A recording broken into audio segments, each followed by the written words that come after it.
నమస్తే friends, welcome back to our channel.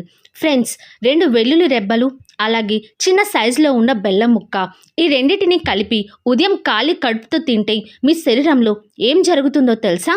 జీర్ణక్రియ మెరుగుపడడం నుంచి గుండె ఆరోగ్యం, రోగ నిరోధక శక్తికి సహాయం చేయడం వరకు ఈ చిన్న కలయిక గురించి ఎన్నో విషయాలు చెబుతూ ఉంటారు. కానీ ఫ్రెండ్స్, ఈ మిశ్రమాన్ని తీసుకునే ముందుగా కొన్ని ముఖ్యమైన విషయాలు తెలుసుకోవడం కూడా చాలా అవసరం. ఈ మిశ్రమాన్ని ముఖ్యంగా వేసవి కాలంలో ఏ విధంగా తీసుకోవాలి, చలికాలంలో అలాగే వర్షాకాలంలో ఏ విధంగా తీసుకోవాలి, ఎంత పరిమాణంలో తీసుకోవాలి, అసలు దీనిని ఎవరు తీసుకోకూడదు, తీసుకున్న తర్వాత ఏం చేయాలి, ఇటువంటి విషయాల గురించి కూడా తెలుసుకోవడం చాలా ముఖ్యం. ఈ విషయాలు ఏమీ కూడా తెలుసుకోకుండా ఈ మిశ్రమాన్ని తీసుకోవడానికి మాత్రం అసలు ప్రయత్నం చేయకండి. ముందుగా ఈ రెండిటిలో అసలు అంత ప్రత్యేకత ఏముందో వివరంగా తెలుసుకుందాం. వెల్లుల్లిలో అలసిన్ అనే ఒక సహజ సమ్మేళనం ఉంటుంది. వెల్లుల్లిని నమిలి తిన్నప్పుడు ఇది ఏర్పడుతుంది. ఈ సమ్మేళనానికి యాంటీ ఆక్సిడెంట్స్, యాంటీ మైక్రోబియల్ లక్షణాలు ఉంటాయి.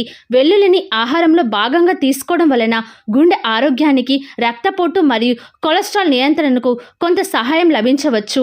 ఇక బెల్లం విషయానికి వస్తే, బెల్లంలో ఐరన్తో పాటు కొన్ని ఖనిజాలు, యాంటీ ఆక్సిడెంట్ సమ్మేళనాలు ఉంటాయి.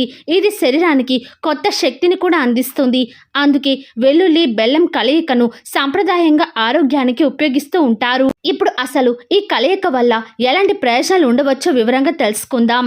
మొదటి ప్రయోజనం వచ్చేసరికి జీర్ణక్రియకు బాగా సహాయపడుతుంది. తిన్న ఆహారం సరిగ్గా జీర్ణం కాకపోవడం, గ్యాస్, అజీర్ణం వంటి సమస్యలు చాలా మందిని ఇబ్బంది పెడుతూ ఉంటాయి. వెల్లుల్లి జీర్ణ వ్యవస్థ పనితీరుకు బాగా సహాయపడుతుంది. బెల్లాన్ని కూడా సాంప్రదాయంగా జీర్ణక్రియకు బాగా ఉపయోగపడుతుంది అని మన ఆయుర్వేదం చెబుతుంది. అందువల్ల ఈ రెండింటిని కలిపి తీసుకోవడం వలన కొంతమందికి జీర్ణక్రియ మెరుగుపడడంలో బాగా సహాయపడుతుంది. కానీ వెల్లుల్లి తిన్న వెంటనే మీకు ఎసిడిటీ లేదా గుండెల్లో మంట పెరుగుతూ ఉంటే మాత్రం ఖాళీ కడుపుతో వెల్లుల్లిని మాత్రం అసలు తీసుకోకండి. ఇక రెండో ప్రయోజనం గుండె ఆరోగ్యం. వెల్లుల్లిలోని అలసిన్, ఇతర సల్ఫర్ సమ్మేళనాలను గుండె ఆరోగ్యానికి ఉపయోగపడవచ్చు. ముఖ్యంగా రక్తపోటు, కొలెస్ట్రాల్ నియంత్రణలో వెల్లుల్లి కొంత సహాయపడుతుంది అని ఎన్నో పరిశోధనలు కూడా చెబుతున్నాయి. బెల్లంలో పొటాషియం, మెగ్నీషియం వంటి ఖనిజాలు పుష్కలంగా ఉంటాయి. అయితే ఒక విషయం మాత్రం గుర్తుపెట్టుకోండి, బెల్లం ఆరోగ్యకరమైనదే అయినా కానీ అది చక్కెరతో సమానంగా ఉంటుంది. కాబట్టి ఎక్కువ బెల్లం తింటే ఆరోగ్యం ప్రయోజనం కంటే సమస్య ఎక్కువ కావచ్చు. కాబట్టి తగిన మోతాదులో మాత్రమే బెల్లాన్ని తీసుకోండి. ఇక మూడో ప్రయోజనం రోగ నిరోధక శక్తికి బాగా సహాయపడుతుంది. వెల్లుల్లిలో యాంటీ మైక్రోబియల్ లక్షణాలు ఉంటాయి. ఇవి శరీరంలోని సహజ రక్షణ వ్యవస్థకు బాగా సహాయపడవచ్చు. బెల్లంలోని యాంటీ ఆక్సిడెంట్ సమ్మేళనాలు కూడా శరీరాన్ని ఆక్సిడేటివ్ స్ట్రెస్ నుంచి రక్షించడంలో కొంత సహాయపడవచ్చు. అందుకే వెల్లుల్లిని ఆహారంలో భాగంగా తీసుకోవడం జలుబు, సాధారణ ఇన్ఫెక్షన్ సమయంలో ఎంతో ఉపయోగకరంగా ఉంటుంది. అయితే ఒక విషయాన్ని గుర్తుపెట్టుకోండి, వెల్లుల్లి బెల్లం ఏ వైరల్ ఇన్ఫెక్షన్కైనా మందు కాదు, కేవలం కొంతవరకు ఉపశమనాన్ని అందిస్తుంది.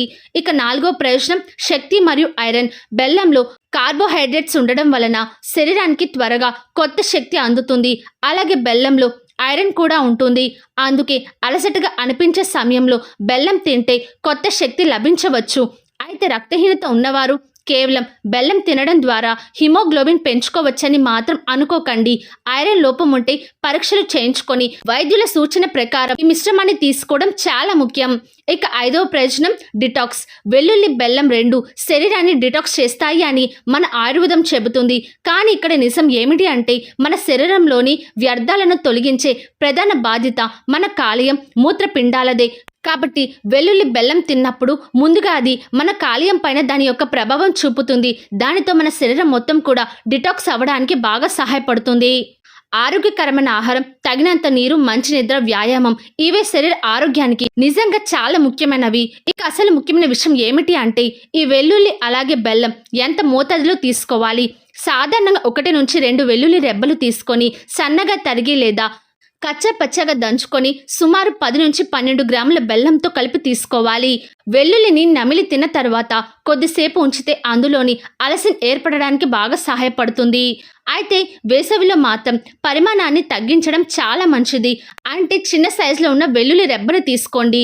ఒకవేళ పెద్ద వెల్లుల్లి రెబ్బ అయితే దానిలో సగం మాత్రమే తీసుకోండి. దానిలో కేవలం 5 నుంచి 7 గ్రాముల బెల్లాన్ని మాత్రమే తీసుకోవాలి. దీన్ని మీరు ఉదయాన్నే ఖాళీ కడుపుతో తీసుకోవాలి. ఒకవేళ మీకు కానీ ఎసిడిటీ, గుండెల్లో మంట లేదా కడుపులో అసౌకర్యంగా కానీ అనిపిస్తే మాత్రం ఉదయం పూట ఈ రెమెడీ అనేది తీసుకోకండి. దాని బదులు ఏదైనా ఆహారం తిన్న తర్వాత తీసుకుంటే మంచిది. వేసవిలో తీసుకున్న తర్వాత కొబ్బరి నీళ్లు, పుదీనా నీళ్లు లేదా ధనియాల నీళ్లు తీసుకోవచ్చు. అయితే ఎవరికైతే ఎక్కువగా ఎసిడిటీ, గుండెల మంట ఎక్కువగా ఉంటుందో అలాంటి వాళ్ళు మాత్రం ఈ రెమెడీని తీసుకోకండి. అలాగే అల్సర్ వంటి సమస్యలు ఉన్న వాళ్ళు కూడా ఈ వెల్లుల్లిని డైరెక్ట్గా అసలు తీసుకోకండి. ఇలాంటి చిట్కాలను క్రమం తప్పకుండా తీసుకునే ముందు డాక్టర్ సలహా తీసుకోవడం చాలా మంచిది. ముఖ్యంగా మధుమేహం ఉన్నవారు జాగ్రత్తగా ఉండాలి. ఎందుకంటే బెల్లం కూడా చక్కెరే కాబట్టి మీరు చాలా తక్కువ మోతాదులో బెల్లాన్ని తీసుకుంటే ఇంకా మంచిది. చివరిగా ఒక ముఖ్యమైన విషయం, వెల్లుల్లి అలాగే బెల్లం ఒక ఇంటి చిట్కా మాత్రమే. ఇది శరీరంలో ఏ వైద్యానికైనా ఉపయోగపడుతుంది అని మాత్రం అస్సలు అనుకోకండి. దీన్ని తీసుకునే ముందుగా ఒకసారి మీ శరీర తత్వాన్ని అలాగే డాక్టర్ని సంప్రదించిన తర్వాత మంచి ఫలితాలు పొందగలుగుతారు. మరి మీరు ఎప్పుడైనా వెల్లుల్లి అలాగే బెల్లం కలిపి తీసుకున్నారా? ఒకవేళ మీరు తీసుకున్నట్లయితే మీ అనుభవం ఎలా ఉందో కామెంట్ సెక్షన్లో తప్పకుండా తెలియజేయండి. ఈ వీడియో కానీ మీకు నచ్చినట్లయితే లైక్ చేయండి, షేర్ చేయండి. మరిన్ని వీడియోస్ కోసం వెంటనే ఛానల్ని సబ్స్క్రైబ్ చేసుకోవడం మాత్రం అస్సలు మర్చిపోకండి. Thank you friends, bye bye.